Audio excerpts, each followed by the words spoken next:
जिंदगी आप जी सकते हैं, या तो आप वो जिंदगी जी सकते हैं जो आपको मिली है, जो अपने आप जो हो रहा है आप उसका आनंद ले सकते हैं, या दुखी हो सकते हैं, जो घटनाएं घट रही है आप उसके साक्षी बन सकते हैं, या फिर आप अपनी जिंदगी और आने वाले कल का निर्माण खुद कर सकते हैं। दोनों में से किस प्रकार की जिंदगी आप जीना चाहेंगे? भाग्य के भरोसे या स्वयं के भरोसे? जिंदगी आपकी है, चॉइस आपकी है। आने वाले भविष्य का सबसे बड़ा व्यापार है डायरेक्ट सेलिंग, जिसकी आज हम बात कर रहे हैं। आज अमेरिका विश्व में डायरेक्ट सेलिंग में नंबर 1 है।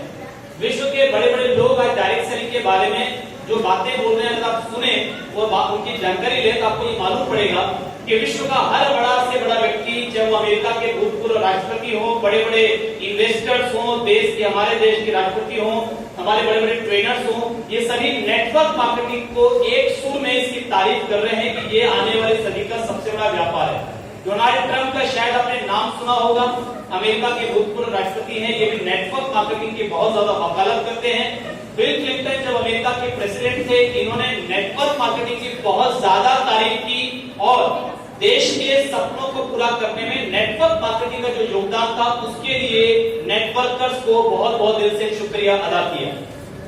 स्टीफन आर्कवी जो बहुत ही फेमस किताब 7 habits of highly effective people, इसके लेखक हैं। अगर किताब आपने नहीं पढ़ी तो जरूर पढ़िएगा, बहुत ही शानदार किताब है।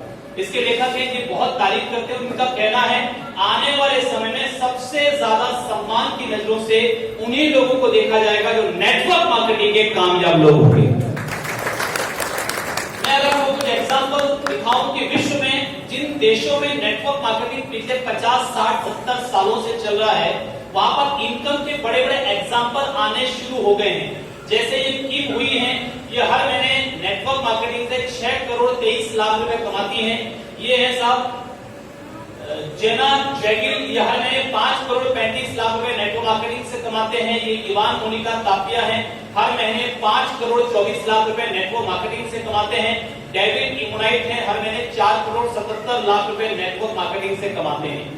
तो नेटवर्क मार्केटिंग लगातार पूरी दुनिया में आगे बढ़ रहा है और मुझे ऐसा लगता है कि नेटवर्क मार्केटिंग के लिए पूरी दुनिया में अगर सबसे सही प्लेटफॉर्म कहीं है तो वो हिंदुस्तान में है, क्योंकि हिंदुस्तान में हम जनसंख्या के मामले में विश्व में ईश्वर की दया से दूसरे नंबर पर हैं और ईश्वर की दया यूं ही बनी रही तो हम जल्दी ही जल्दी पहले नंबर पे भी आ सकते हैं।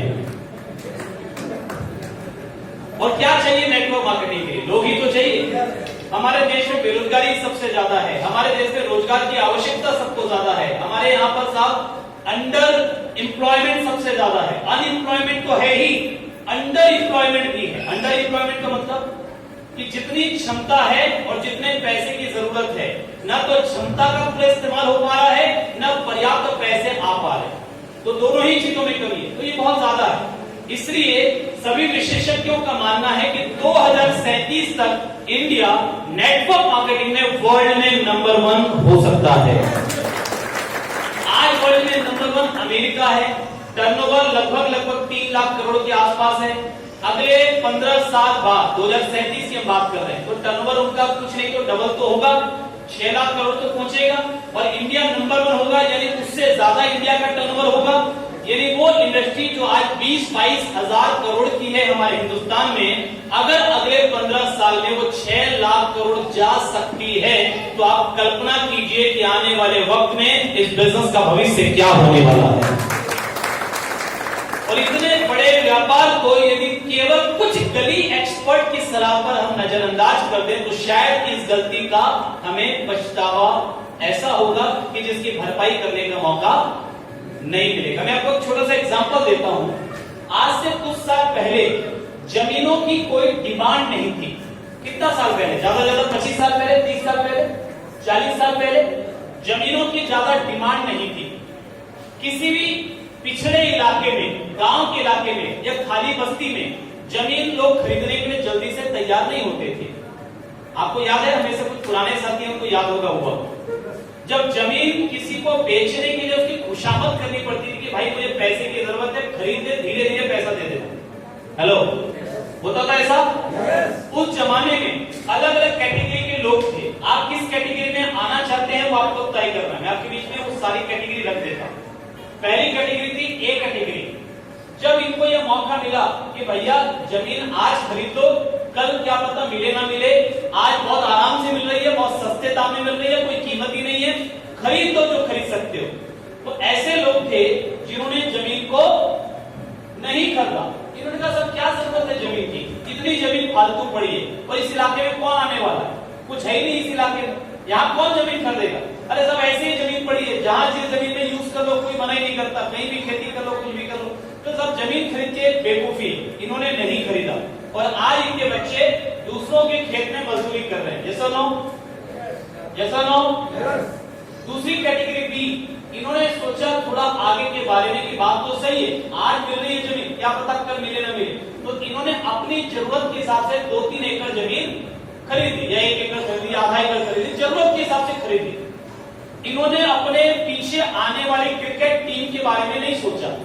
क्रिकेट टीम समझते हैं ना, उस जमाने में सिंगल औलाद तो किसी की होती नहीं थी, पूरी की पूरी टीम पैदा होती थी और कहीं पर अगर ईश्वर की ज्यादा कृपा होती थी तो अपोजिशन भी वहीं पर आता था। दोनों अपोनेंट पार्टीज 11 इधर 11 उधर, पूरे के पूरे वहीं। उस जमाने में किसी से पूछो आपके बच्चे कितने हैं तो सब इतना आसानी से जवाब देते, ऐसा कोई माइक कला था नहीं।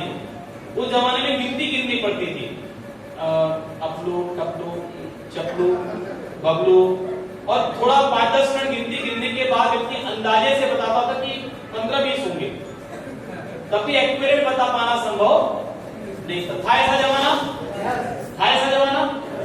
तो वो जो आने वाली औलादे हैं उनको भी जमीन की जरूरत पड़ेगी, इस बारे में इन्होंने सोचा नहीं। 2-3 एकड़ खरीद लिया, जब औलाद आई, जब क्रिकेट टीम आई और जमीन का बंटवारा हुआ तो लोगों के हाथ में थोड़ी थोड़ी सी जमीन का टुकड़ा, थोड़ा थोड़ा हिस्सा आया जो किसी के काम नहीं आया, राइट। इसके बाद सी कैटेगरी। सी कैटेगरी वो लोगों की जिन्होंने अपनी आने वाली क्रिकेट टीम के बारे में भी सोचा और इन्होंने 15-20 एकड़ जमीन खरीदी कि साहब हम हमारे ज्यादा बच्चे होंगे उनके भी काम आएगी, लेकिन ये भूल गए कि क्रिकेट टीम की भी तो क्रिकेट टीम आने वाली है, हमारे 11 और उनके 11, तो साहब वो भी 22 का हुआ था, 11 के 11 और 11 सबके 11-11 हो गए ना, किसी एक के थोड़ी 11, तो उनके बारे में इन्होंने सोचा नहीं, जो स्थिति वहीं की वहीं रही। लेकिन इसके बाद एक कैटेगरी थी डी, इन्होंने क्या है आने वाले समय के बारे में थोड़ा पहले से सोचा, ज्यादा जमीन लेनी, 50 एकड़ लेनी, तो काफी हद तक इनका काम ठीक हो गया, इनके बच्चे थोड़ा ठीक ठाक स्थिति में आ गए हैं।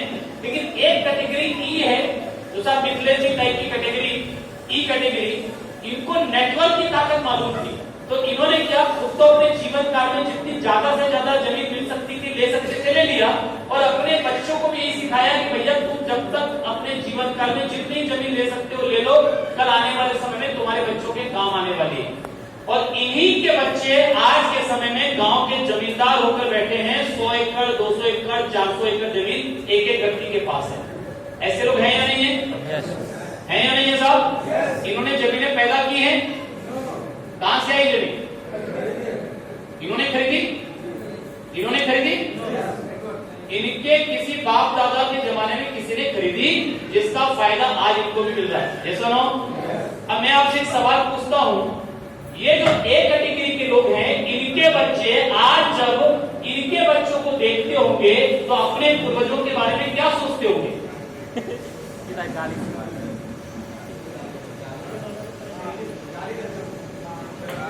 मैं एक मीटिंग में ऐसे पूछ रहा था तो किसी ने बोला पानी पी पी के, अब आगे का लाइन हम पूरा नहीं करूंगा। और इनके बच्चे जो अपने पूर्वजों के बारे में सोचते होंगे तो क्या सोचते होंगे? क्या सोचते होंगे? दूरदर्शी, कितने विजनरी लोग थे, राइट। अब हम उस जमाने में तो नहीं थे, लेकिन हम आज के जमाने में हैं और आज यही परिस्थिति नेटवर्क मार्केटिंग के साथ है। आपके पास मौका है कि आप अपना नेटवर्क पूरे हिंदुस्तान में फैला सकते हैं। आप चाहें तो इनकी तरह इसको इग्नोर कर दें और आप चाहें तो अपनी पूरी ताकत झोंक दें कि आपका नेटवर्क पूरे हिंदुस्तान में फैले और आपकी आने वाली पीढ़ियां एक शानदार जिंदगी जी सके। चाहते हैं ऐसा? कौन सी कैटेगरी में आना चाहते हैं? ए या ई? जिंदगी आपकी है फैसला आपको करना। एक जंगल में सियार के पैर में चोट लग गई, वो लंगड़ा हो गया, तो उसने भगवान से प्रार्थना की कि हे ईश्वर मैं अब अपना शिकार खुद नहीं कर सकता, तो मेरे लिए भोजन की व्यवस्था कर दीजिए। उधर से एक शेर गुजरा, हिरणों का एक झुंड गुजरा। शेर ने छलांग लगाकर हिरण का शिकार किया, अपना भोजन करने लगा। अचानक उसकी नजर लंगड़े सियार पर पड़ी, उसको दया आ गई, आधा किया हुआ भोजन उसने छोड़ दिया, वो चला गया। सियार ने जब ये देखा तो वो रेंगते हुए भोजन के नजदीक आया। भोजन शुरू करने से पहले ऊपर देखकर परमात्मा को शुक्रिया अदा किया और उसके बाद भोजन करना आरंभ किया।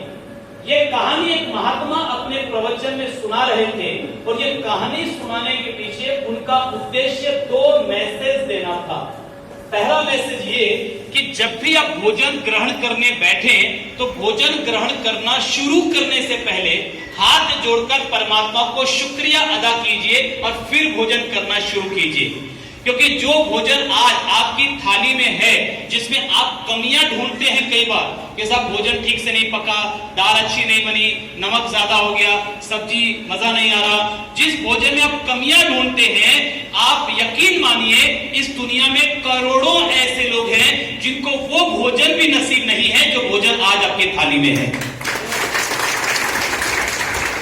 तो हमें शुक्रगुजार होना चाहिए हमारी थाली में आए हुए भोजन के लिए, क्योंकि अन्न पैसों से नहीं खरीदा जाता, अन्न पैसों से नहीं मिलता साहब, अन्न किस्मत से मिलता है, नसीब से मिलता है। कई बार लोगों के पास पैसा होता है फिर भी अन्न नसीब नहीं होता। तो जो अन्न अगर आपको मिला है तो शुक्रिया अदा कीजिए। थाली में भोजन लेने से पहले तय कीजिए कितना खा सकते हैं, कितना नहीं खा सकते। मेरा एक निवेदन है, हाथ जोड़कर आप सभी से निवेदन करना चाहता हूं कि साहब कभी भी थाली में भोजन आने के बाद उसको जूठा मत छोड़िए और उसमें से कमी मत निकालिए।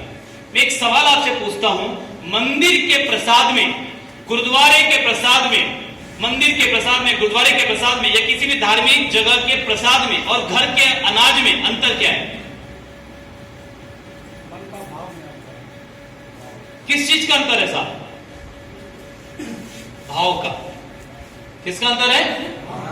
भाव का। अंतर किसका है? भाव का।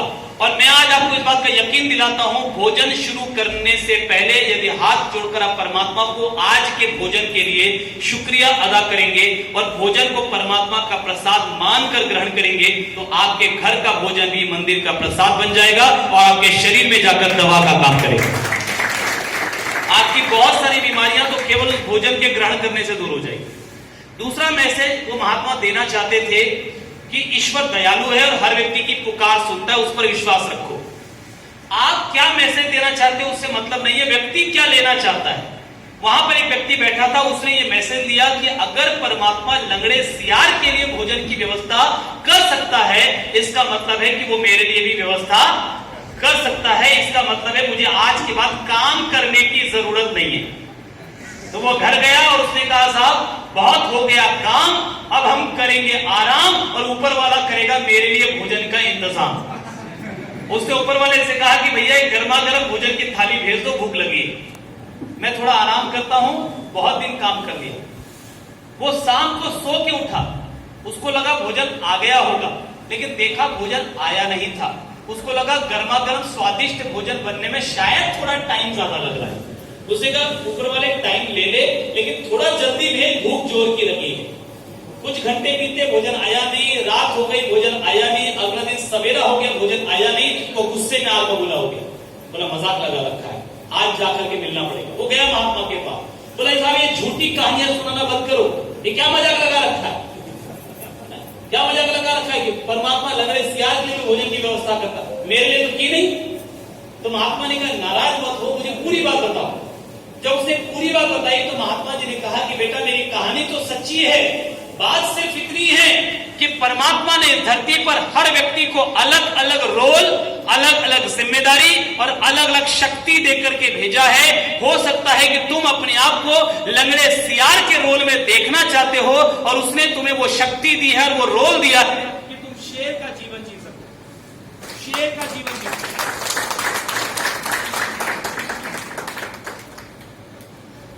तुम चाहते हो कि तुम्हारे भोजन का इंतजाम भी कोई और करे, और हो सकता है कि परमात्मा ने तुम्हें वो शक्ति और वो जिम्मेदारी दी है कि तुम अपने भोजन की व्यवस्था तो कर ही सको, बल्कि तुम हजारों लोगों के भोजन का इंतजाम कर सको। और मैं आपसे भी पूछना चाहता हूं, जिंदगी आपकी है, कौन सी जिंदगी जीना चाहेंगे? लंगड़े सियार की है शेर की? लंगड़े सियार की है शेर की? जब जब आपका हाथ यूं होता है आपकी जिंदगी लंगड़े सियार की होती है, और जब आपका हाथ यूं होता है आपकी जिंदगी शेर की होती है। मुझे बताइए, इतिहास में एक भी व्यक्ति का नाम आप इस वजह से याद करते हैं जिस आदमी ने हर व्यक्ति से मदद ली, हर व्यक्ति जो उसकी जिंदगी में आया सबसे मदद ली, मदद मांगता ही रहा, मांगता ही रहा, मांगता ही रहा, मदद लेता ही रहा, लेता ही रहा, लेता रहा, और एक महान इंसान बन गया? याद है कोई ऐसा व्यक्ति? लेकिन ऐसे हजारों लोगों को आप जानते होंगे जिन्होंने लोगों को मदद दी, मदद करते गए, जिंदगी में जो भी आया उसकी मदद की, हर व्यक्ति की जिंदगी को आगे बढ़ाने में उसकी मदद की, मदद करते गए, करते गए, करते गए, एक महान इंसान बन गए। हेलो, आरसीएम बिजनेस में भी कई बार हम में से कई लोगों को प्लान दिखाने में शर्म आती है किसी व्यक्ति को, कि साहब हम चाचा जी को प्लान कैसे दिखाएं, साहब उस करोड़पति को प्लान कैसे दिखाएं, सर उस बड़े व्यापारी को प्लान कैसे दिखाएं। हेलो, होता है ऐसा? शर्म आती है कई बार। क्यों आती है मालूम? मैं आपको एक सिचुएशन देता हूं। आपको उधार लेना है अपने बॉस से 50,000 रुपए, और आपको मालूम है बॉस बहुत खड़ूस है, आसानी से देता नहीं है। सुबह 6 बजे आपने सोचा कि अभी मांगने जाऊं उधार, आपको लगा कि साहब सुबह तो अभी उठा ही नहीं होगा। 7 बजे अभी मांगने जाऊं तो आपको लगा अभी तो उठा ही होगा।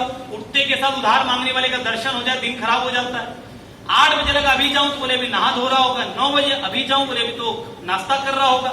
10 बजे अभी जाऊं बोले अभी तो ऑफिस निकल गया होगा। ऑफिस टाइम पे जाऊं तो सब ऑफिस टाइम पे तो इतना काम होता है, तनाव में पहले ही रहता है, भगा देगा।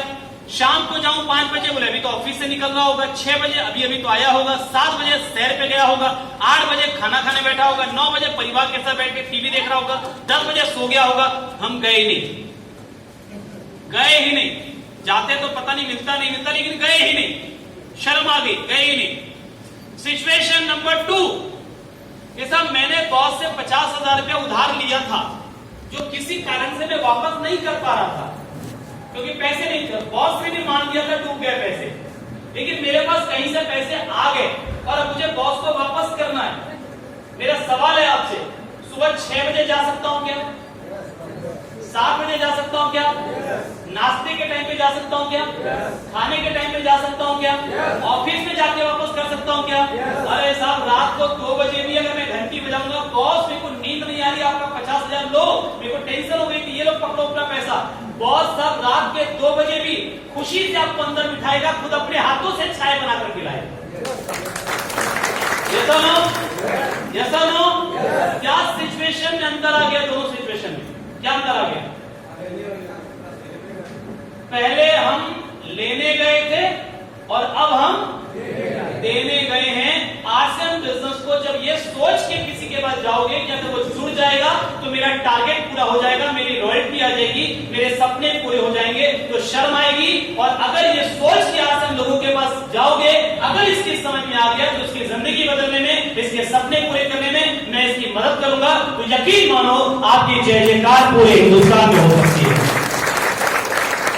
ये बिजनेस देने का बिजनेस है, लोगों की मदद करने का बिजनेस है। आप लोगों की जिंदगी को बेहतर बनाने में उनकी मदद कर सकते हैं, लेकिन कब कर पाएंगे? जब सबसे पहले आप ये स्वीकार करेंगे कि मेरी कामयाबी मेरी जिम्मेदारी। जब तक आप खुद ही मदद के लिए हाथ फैलाए खड़े हैं, तब तक आप किसी और की मदद नहीं कर सकते। कई लोग मुझे मिलते हैं मीटिंग के बाद और बोलते हैं कि सचिन जी बात तो सारी ठीक है, मोटिवेट करने के सारा कहानी वानी सब ठीक है, लेकिन अब कामयाबी तो किस्मत से मिलती है। हेलो, कामयाबी तो किस्मत से मिलती है। बोले आप पहले जुड़ गए थे 2002 में, हम जुड़े होते तो शायद हम भी कामयाब होते। अरे मैंने कहा साहब मेरी आईडी नंबर चेक करो, मैं जिस वक्त आरसीएम में जुड़ा तो मेरे पहले 3.5 लाख लोग जुड़ चुके थे।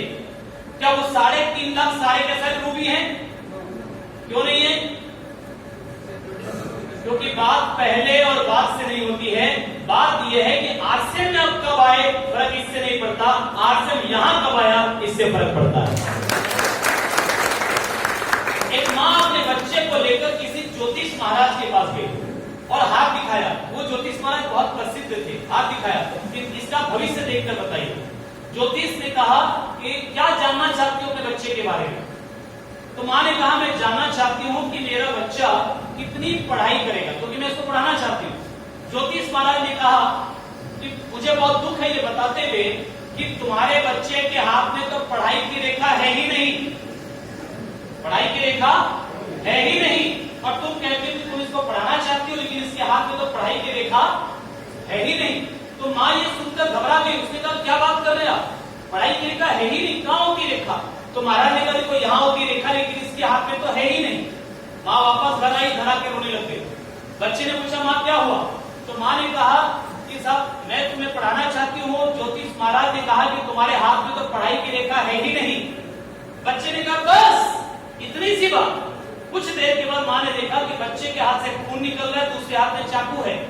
माँ ने कहा ये क्या हो गया? तो बच्चे ने कहा अरे माँ तुम मुझे पढ़ाना चाहती थी और ज्योतिष महाराज ने कहा कि मेरे हाथ में पढ़ाई की रेखा है ही नहीं, तो ये देखो मैंने अपने हाथ में पढ़ाई की रेखा बना ली है। और इतिहास गवाह है कि उसके बाद वो बच्चा खूब पढ़ा, खूब पढ़ा, खूब पढ़ा, जिसके बारे में ये भविष्यवाणी हुई थी कि ये कभी पढ़ नहीं पाएगा। वो पढ़ लिख कर इतना बड़ा विद्वान बना कि आज उनके जन्म दिवस को हम शिक्षक दिवस के रूप में मनाते हैं। देश के पूर्व राष्ट्रपति डॉक्टर सर्वपल्ली राधाकृष्णन, ये इनकी कहानी है। हेलो, क्या होती है किस्मत, क्या होती है हाथ की रेखाएं? अच्छा इसका मतलब ये नहीं कि घर जाके चाकू से रेखाएं बना लेते, वो तो एक बच्चे का बचपना था।